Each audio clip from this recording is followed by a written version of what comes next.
Hello everyone, welcome to my channel. आज हम chapter 3 of class 6 of the geography पढ़ेंगे, जिसका टाइटल है मोशंस ऑफ द अर्थ। आज के चैप्टर का जो मेन सब हेडिंग्स हैं उसमें हम पढ़ेंगे what is rotation, what is revolution and leap year, summer solstice, winter solstice और इक्विनॉक्स। चलिए आज के पहले टॉपिक से स्टार्ट करते हैं, जो कि है रोटेशन। रोटेशन को हम अर्थ का स्पिन भी बोलते हैं कि आप लोगों को बताया था कि अर्थ एक एक्सिस पे टिल्ट है, दैट इज़ 23.5 डिग्री। तो जब वो उस एक्सिस पे रोटेट करती है या स्पिन करती है तो उसकी वजह से हमारा ना डे और नाइट चेंजेस होते हैं। लाइक एक चीज़ और है कि ये सन है, ये हमारी अर्थ है, ये इसका ऑर्बिट है। तो एक तो ये ऑलरेडी 23.5 डिग्री पे टिल्ट है। दूसरा जो इसका ये जो टिल्ट है वो अपने ऑर्बिट पे परपेंडिकुलर है, मतलब 90 डिग्री का एंगल बनाता है।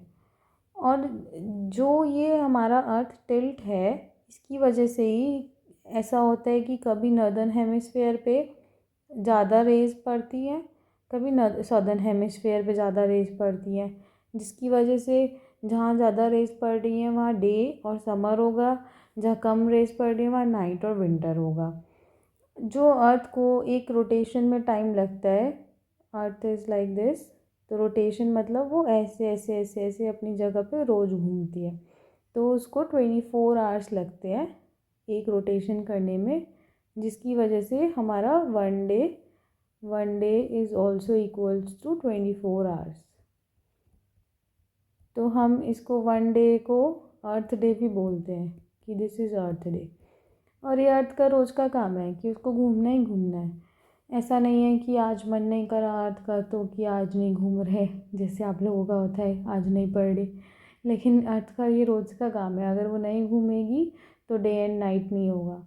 क्योंकि डे एंड नाइट जो होता है वो अर्थ घूमती है इसलिए ही होता है। अगर वो नहीं घूमेगी तो एक ही पॉइंट पे डे रहेगा और एक ही पॉइंट पे नाइट रहेगी। अब ये वही क्वेश्चन आ गया कि मतलब अगर अर्थ रोटेट नहीं करेगी तो क्या होगा। तो फिर ये होगा कि जो जो साइड अर्थ का, जैसे ये सन हो गया, ये अर्थ हो गई, तो अगर ये वाली साइड फेस कर रही है तो ये वाली साइड हमेशा डे रहेगा और ये वाली साइड नाइट रहेगी। तो जब डे और नाइट रहेगा तो यहाँ पे हॉट डेज होंगे या फ्रीजिंग कोल्ड होगा, तो यहाँ पे एक्सट्रीम कंडीशंस बन जाएंगी, तो यहाँ पे लाइफ पॉसिबल नहीं होगी क्योंकि एक्सट्रीम कंडीशंस हो जाएंगी। तो इसलिए rotation of the earth is very important. और फिर हमने ये पढ़ा था कि अर्थ का जो एक्सिस है वो इमेजिनरी लाइन है।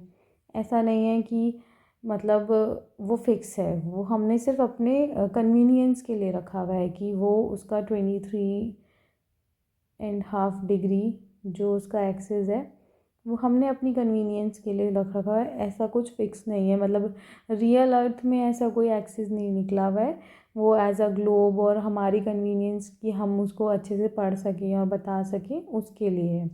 तो जो अर्थ में जो लाइट आती है वो तो सन से ही आती है, वो तो हमें पता है।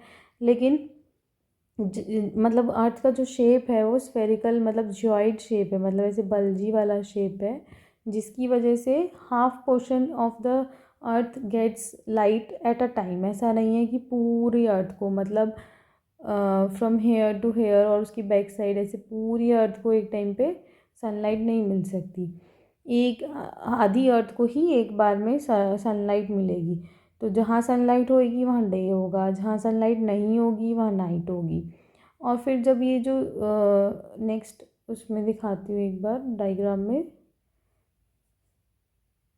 ये जो ऐसे है कि यहाँ पे डे है और यहाँ पे नाइट है, तो ये जो मिड वाला सर्कल है इसको हम बोलते हैं सर्कल ऑफ इल्यूमिनेशन।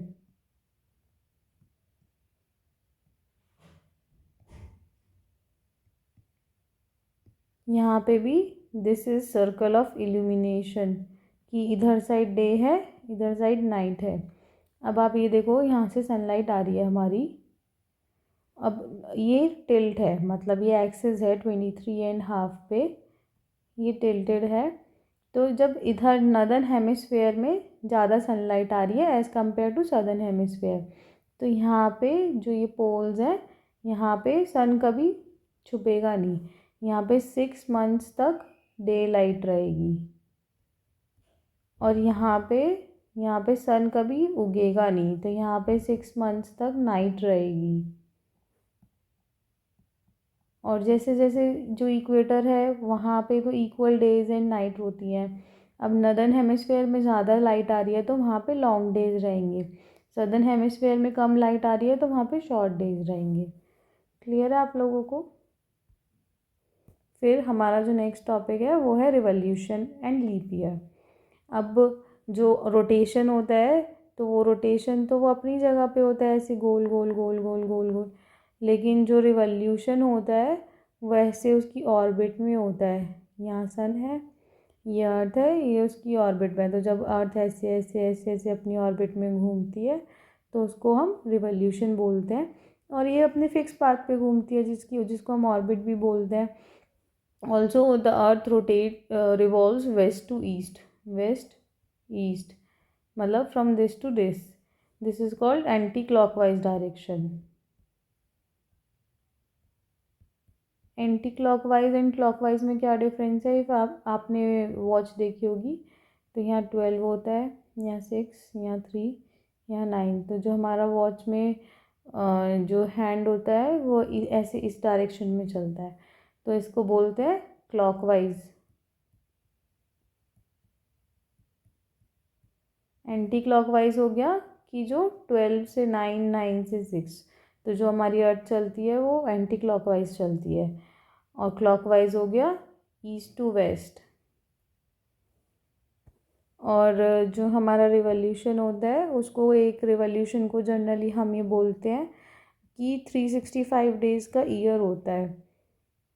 लेकिन जो हमारा एग्जैक्ट प्रिसाइजली अगर हम देखें तो हमारा एक रिवॉल्यूशन में 365 1/4 डे लगता है। पर हमारी कन्वीनियंस के लिए हम उसको 365 डेज़ को 1 ईयर मान लेते हैं।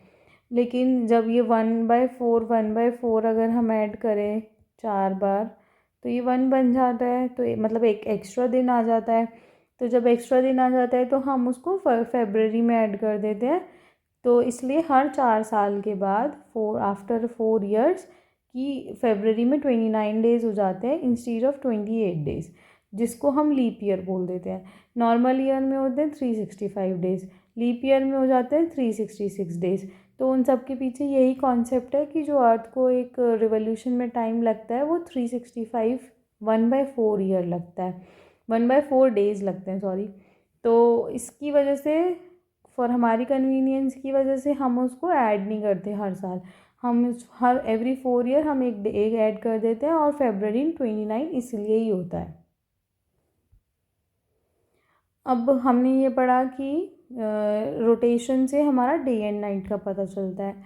अब रिवॉल्यूशन से हमारा क्या होता है? जब रिवॉल्यूशन होता है तो हमारा सीज़न चेंज होता है, from summer to autumn to winter to spring then again summer.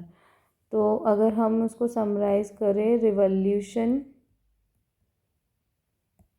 तो इसमें सीजन्स आ जाएगा कि सीज़न चेंज होते हैं, और रोटेशन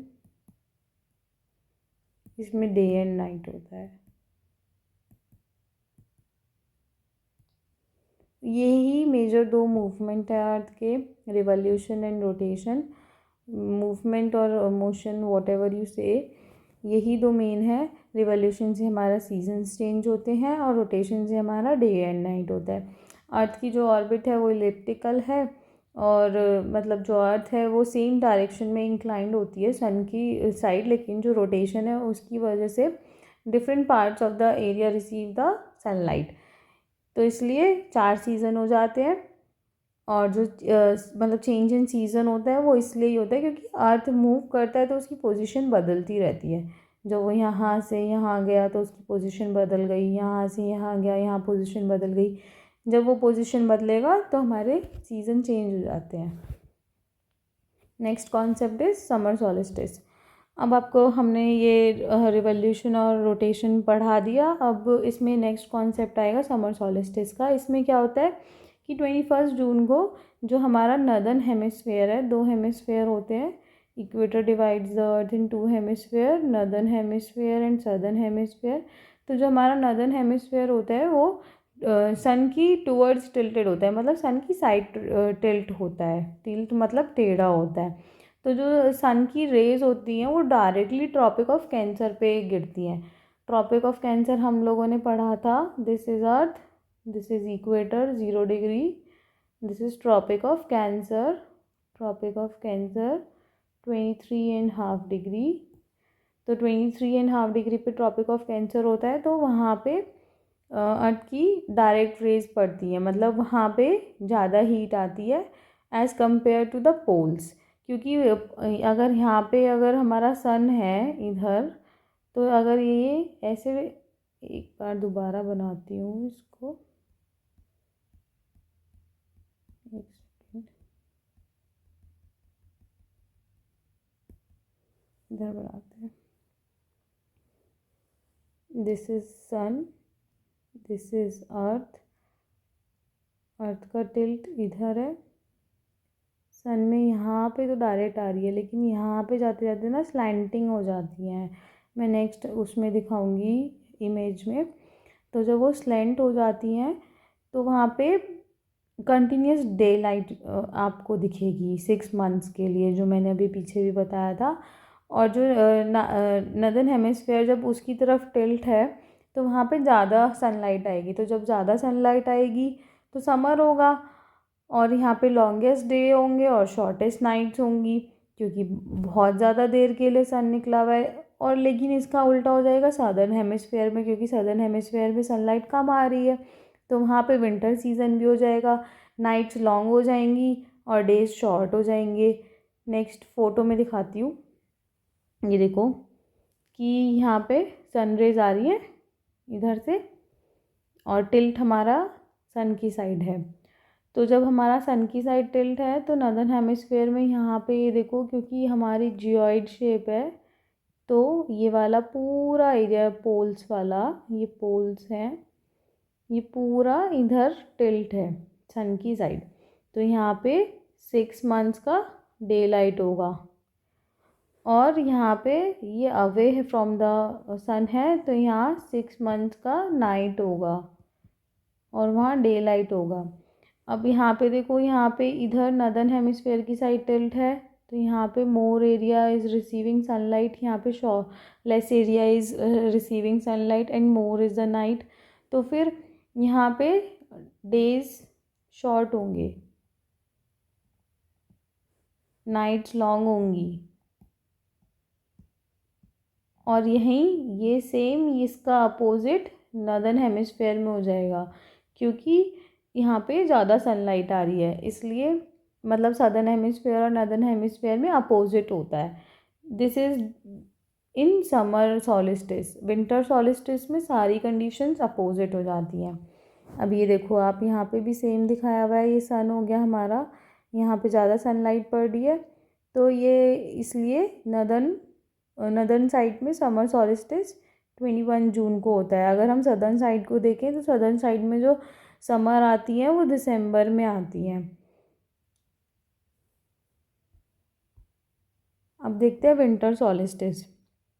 विंटर सॉलिस्टिस जो होता है वो 22 दिसंबर को होता है। यहाँ भी ट्रॉपिक ऑफ कैप्रिकॉर्न पे ज़्यादा डायरेक्ट रेज आते हैं, क्योंकि जो हमारा साउथ पोल होता है उसका टिल्ट अब सन की साइड पे होता है। तो फिर लार्जर पोर्शन जो होता है सदर्न हेमिस्फेयर का, वहाँ पे सन की लाइट आती है, इसलिए वहाँ पे समर हो जाती है। वहाँ समर हो जाएंगी तो वहाँ लॉन्गर डेज हो जाएंगे और शॉर्टर नाइट्स हो जाएंगी।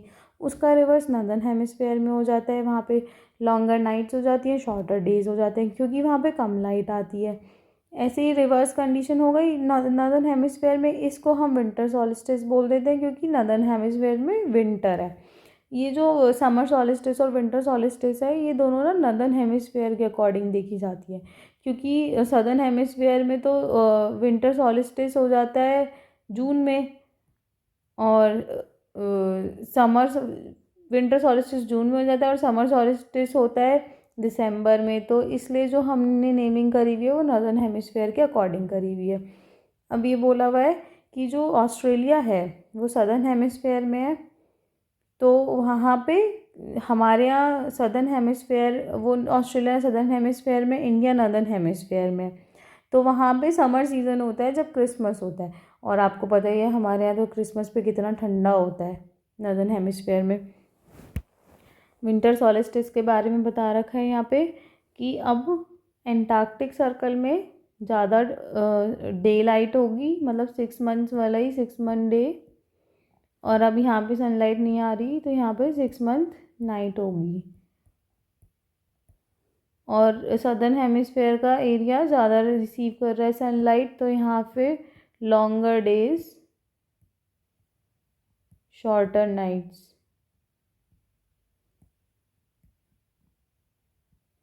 और इसका सेम अपोजिट नॉर्दर्न हेमिस्फेयर में हो जाएगा जो हमने पहले पढ़ा था। ये वही दिखा रखा है, विंटर सॉलिस्टिस हमारा 22 दिसंबर को होता है और सदर्न हेमिस्फेयर ज़्यादा सनलाइट रिसीव करता है। नेक्स्ट अब हम पढ़ेंगे इक्विनॉक्स के बारे में। इक्विनॉक्स इन दोनों का मिड कंडीशन है। इसमें ना ऐसा नहीं होता कि नॉर्दर्न हेमिस्फेयर ज़्यादा सनलाइट ले रहा है या सदर्न हेमिस्फेयर ज़्यादा सनलाइट ले रहा है। ये इक्विनॉक्स 2 बार आता है, 21 मार्च को और सितंबर 23 को। इसमें डायरेक्ट रेज जो होती हैं वो इक्वेटर पे पड़ती हैं। Equator is this. इस पोजीशन पे कोई भी जो मतलब पोल्स हैं, ये दोनों नॉर्दर्न और सदर्न पोल्स, ये इन दोनों पोल्स का टिल्ट सन की तरफ नहीं होता, तो इसलिए जो पूरी अर्थ है वहाँ पे इक्वल डेज और इक्वल नाइट्स होती हैं। अब यहाँ पे ऐसा नहीं होगा कि यहाँ पे पूरे टाइम डे लाइट है या पूरे टाइम नाइट है, ऐसा नहीं होगा। अब यहाँ पे डे भी होगा नाइट भी होगा, इसलिए इसको इक्विनॉक्स बोलते हैं। तो 23 सितंबर को नॉर्दर्न हेमिस्फेयर में तो ऑटम आ जाता है, लेकिन सदर्न हेमिस्फेयर में 23 सितंबर को स्प्रिंग रहता है। तो इसलिए लेकिन हम नेमिंग जो करते हैं वो हम उसके अकॉर्डिंग करते हैं, नॉर्दर्न हेमिस्फेयर के अकॉर्डिंग। तो फिर जो 23 सितंबर वाला होता है उसको हम ऑटम इक्विनॉक्स बोलते हैं, और जो 21 मार्च वाला होता है उसको स्प्रिंग इक्विनॉक्स बोल देते हैं। और ये अपोजिट सदर्न हेमिस्फेयर में हो जाता है, तो इसमें ऐसा कुछ मतलब डिफरेंट बताने वाला चीज़ है ही नहीं। एक बार आप यहाँ पे देख लो कि ये हमारा सन हो गया, ये हमारा winter solstice according to northern hemisphere, क्योंकि नॉर्दर्न हेमिस्फेयर में दिसंबर में ठंड पड़ती है। Then we have vernal equinox और we can say spring equinox, मार्च में हमारे यहाँ स्प्रिंग आ जाता है। Then we have summer solstice, dates कभी कभी वैरी कर जाती है, वरना एनसीईआरटी तो जून 21 लिखती है, जून 21, सितंबर 23, मार्च 21, दिसंबर 21, ऐसा ही डेट्स दे रखी हैं।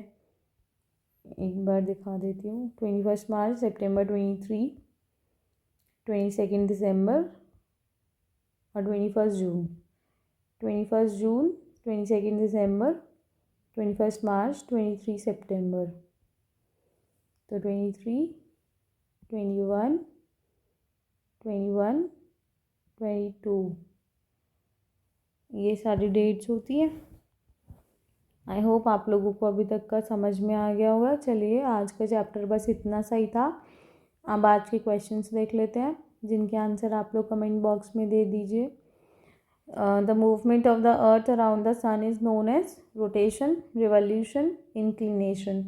Direct rays of the sun fall on the equator on 21 March, 21 June, 22 December. Christmas is celebrated in summer in Japan, India, Australia. Question 4 is cycle of the seasons is caused due to rotation, revolution, gravitation. Next question is,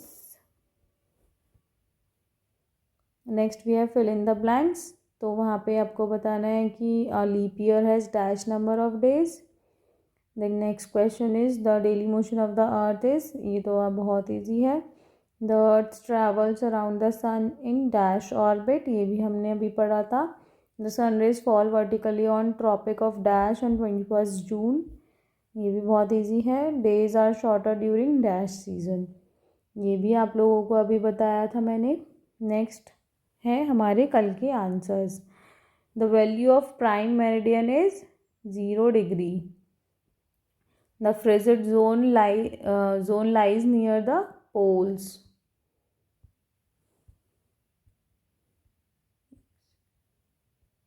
the frigid zone lies near the poles, ये हमने देखा था कल ही। Next question is the total number of longitudes are 360. Then fourth question is the Antarctic circle is located in southern hemisphere. Now last question is the grid is a network of parallels of latitudes and meridians of longitudes. Then we have fill in the blanks के answer. First में the tropic of Capricorn is located at 23.5 degree south, south भी लिख सकते हैं और we can also write southern hemisphere. फिर है the standard meridian of India is 82.5 degree east, E for east. Then the 0 degree meridian is also known as prime meridian. The distance between the longitudes decreases towards the poles. And the last is the Arctic Circle is located in the northern hemisphere. I hope आप लोगों को answers सही हुए होंगे। Thank you for watching my video. अगर आपको ये video पसंद आती है तो लाइक करें, शेयर करें, सब्सक्राइब करें। और अगर आपको नहीं पसंद आ रही है तो आप मेरे को बता सकते हैं आपको क्या पसंद नहीं आ रहा है, और डिसलाइक कर सकते हैं ताकि मैं इम्प्रूव कर सकूँ। I hope all of you are understanding what I am trying to teach. अगर आपको कुछ समझना है तो कमेंट बॉक्स में बताइएगा, और आज के आंसर्स भी कमेंट बॉक्स में बता दीजिएगा। मैं कल उनके आंसर्स आपको वीडियो में शेयर करूँगी। Thank you.